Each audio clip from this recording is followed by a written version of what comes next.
Et bonjour, c'est Camille en direct de la fermette. Aujourd'hui je vous fais cette petite vidéo pour parler des critères.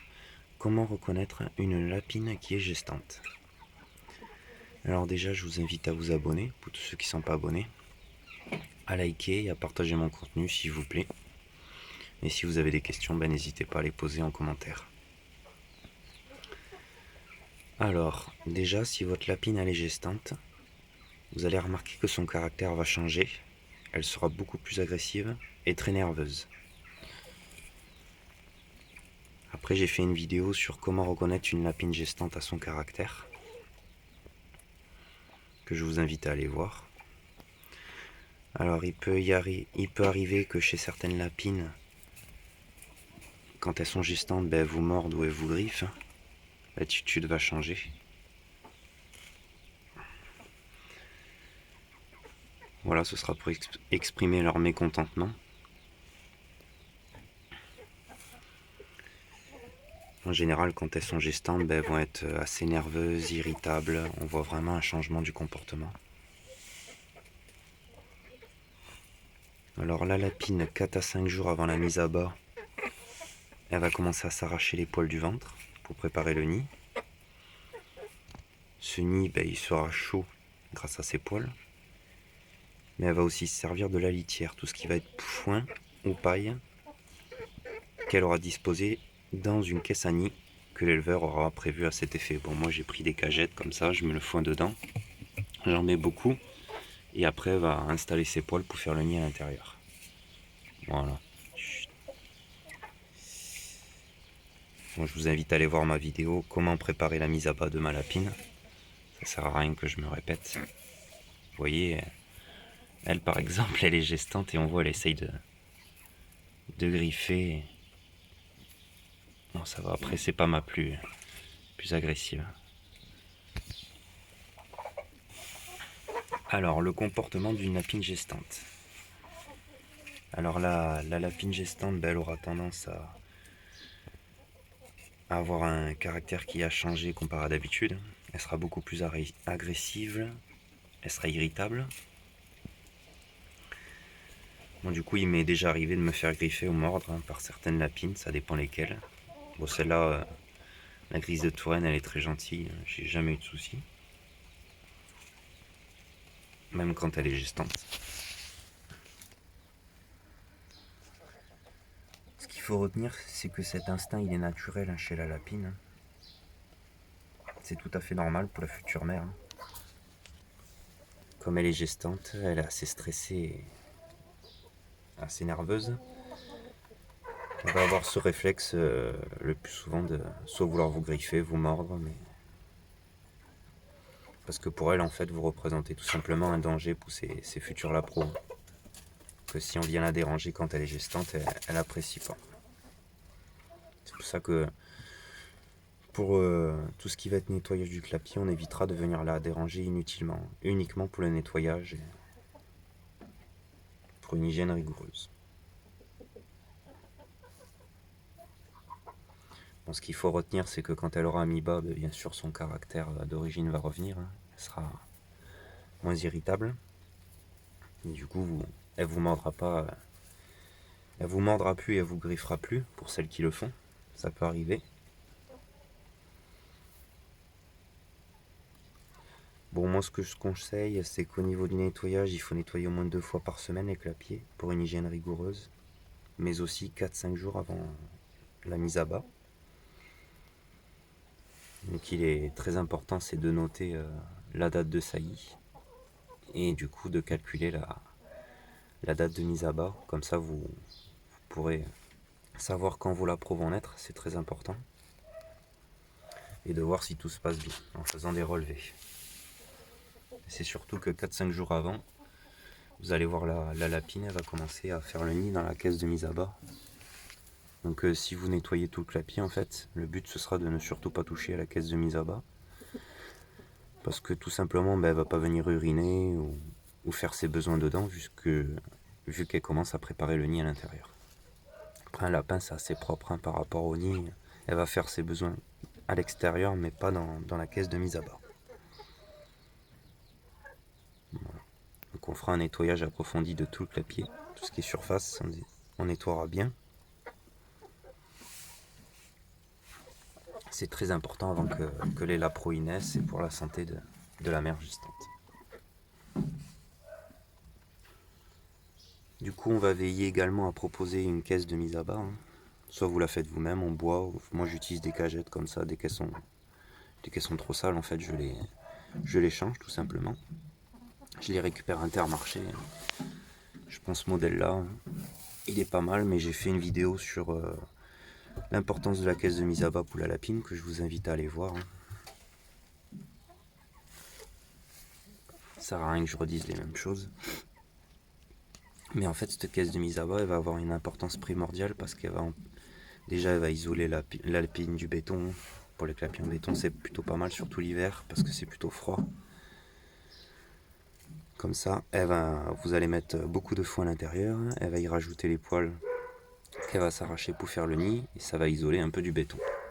Mais bon, avec la partie foin et poils, ça va faire une très bonne isolation.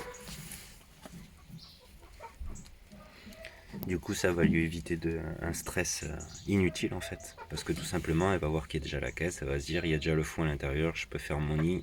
Déjà, ça fait un stress en moins. Et si la lapine n'a rien, elle va se dire, où c'est que je vais faire mon nid, j'ai pas forcément l'endroit adapté, du coup ça peut provoquer du stress chez votre lapine. Surtout lors de la première mise à bas. C'est très important qu'elle n'ait pas de stress inutile, quoi. Du coup, la lapine va commencer 4 à 5 jours avant la mise à bas à préparer ce nid. Et il sera très important de ne pas y toucher. Surtout, il ne faut pas l'enlever. Une fois qu'elle a commencé à le faire, le nid, vous n'y touchez pas.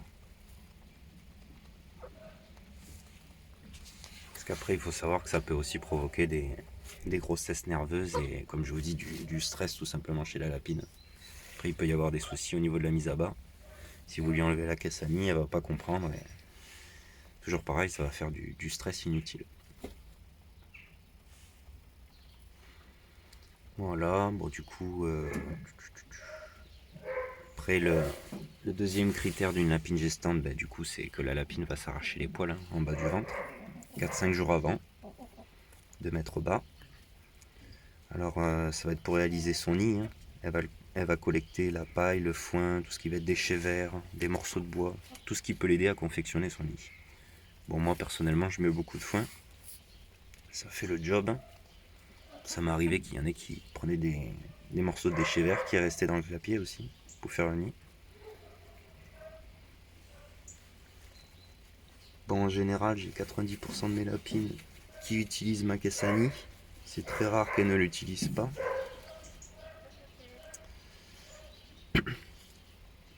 Bon, on notera aussi qu'une lapine qui est trop stressée, ou si c'est sa première mise à bas, elle peut faire preuve de cannibalisme.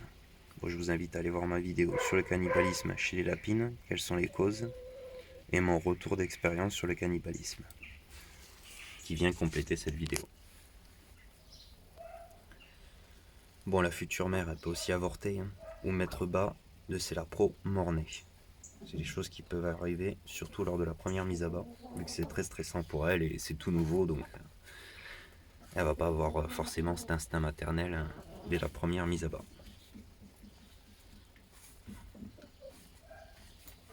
Bon, ces phénomènes, ils peuvent être dus aussi à une carence alimentaire ou à un déséquilibre. Ou comme je vous dis, le stress. C'est les deux plus gros facteurs de problèmes lors de la mise à bas ou de la gestation. Alors il est très important que la lapine ait une alimentation complète. C'est pour ça qu'il faut toujours proposer du granulé quand elles sont gestantes. Enfin, un complément adapté, si vous ne proposez pas du granulé, ce sera une céréale qui vraiment soit complète. Mais bon, le granulé, il y a l'équilibre qu'il faut, il y a le calcium, il y a les vitamines, il y a tout ce qu'il faut pour que la lapine ne manque de rien. Surtout en hiver, on n'a pas forcément beaucoup de choix à proposer aux lapines au niveau du potager. Du coup, il sera très important que la lapine ait toujours en quantité suffisante une nourriture bien équilibrée. Donc ça va être à 90% le foin ou la luzerne, avec un complément de granulé. Bon, ce qu'il faut savoir, c'est qu'une lapine gestante, elle peut être prise de fièvre quand elle sera en gestation, donc elle va boire énormément. Donc il faudra que l'eau soit propre et en quantité suffisante. C'est très important parce que ça boit énormément un lapin. Moi j'ai fait des abreuvoirs automatiques avec une autonomie entre 5 à 80 litres pour 2 lapins par exemple. Ça me permet de tenir entre 3 à 4 semaines. C'est pas mal, surtout l'été parce qu'ils vont boire énormément.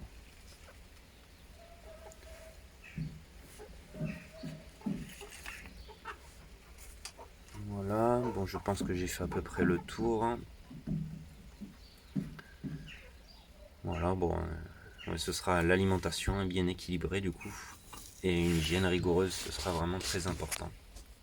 Et comme je vous dis, surtout ne touchez pas à la caisse de mise à bas si elle a commencé à préparer son nid.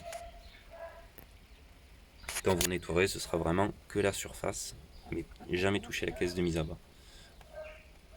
Après, l'avantage de ces caisses, c'est que dès qu'elles sont sales, ben moi, je les change à Intermarché, il y en a plein. Parce qu'une fois que les lapros, ils sont sevrés, en fait, et ben, du coup, je vais commencer à nettoyer la caisse. Au début, j'évite de déranger la lapine. Pendant la période de lactation, c'est important aussi. Ça évite de lui fournir du stress. Et si vraiment j'ai un lapro qui va sortir de la caisse à nid, qui est jeune en fait et qui allait encore, ben, je vais le manipuler avec des gants. Je prends toujours des gants pour pas mettre mon odeur sur les lapros, pour éviter que la mère réagisse mal et qu'elle tue toute sa portée ou le lapro en question. C'est important. Après, il y a aussi la technique de la palpation chez la lapine, entre le 15e et le 20e jour, pour voir si la lapine est gestante. Et ça, je ferai une petite vidéo pour vous montrer comment on la pratique, pour éviter de blesser les fœtus. Et du coup, que vos femelles elles avortent ou qu'elles perdent les lapros. Parce qu'il y a une manière de le faire pour pas tuer vos futurs lapros. Voilà. Bon, ben je vous invite à vous abonner, hein, pour ceux qui ne sont pas encore abonnés, à liker, à partager mon contenu si vous a plu. Et si vous avez des questions, ben n'hésitez pas à les poser en commentaire. Voilà. Là, j'ai fait cette petite vidéo avec ma lapine grise de Touraine. Une race que j'aime beaucoup. Elles sont très dociles. Enfin, c'est comme des petits chiens, on peut les caresser sans souci. Après, c'est pas des lapines qu'on utilise vraiment pour la production. Enfin, vous pouvez les utiliser pour la production de viande, mais elles font pas des très grosses portées. Et après, ça reste de très bonnes mères.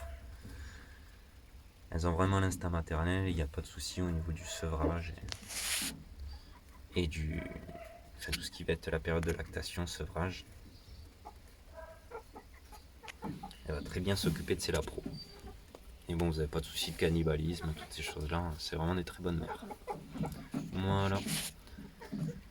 Mais je vous remercie à tous ceux qui me suivent, ça fait plaisir, et je vous souhaite de passer de bonnes fêtes. Au revoir.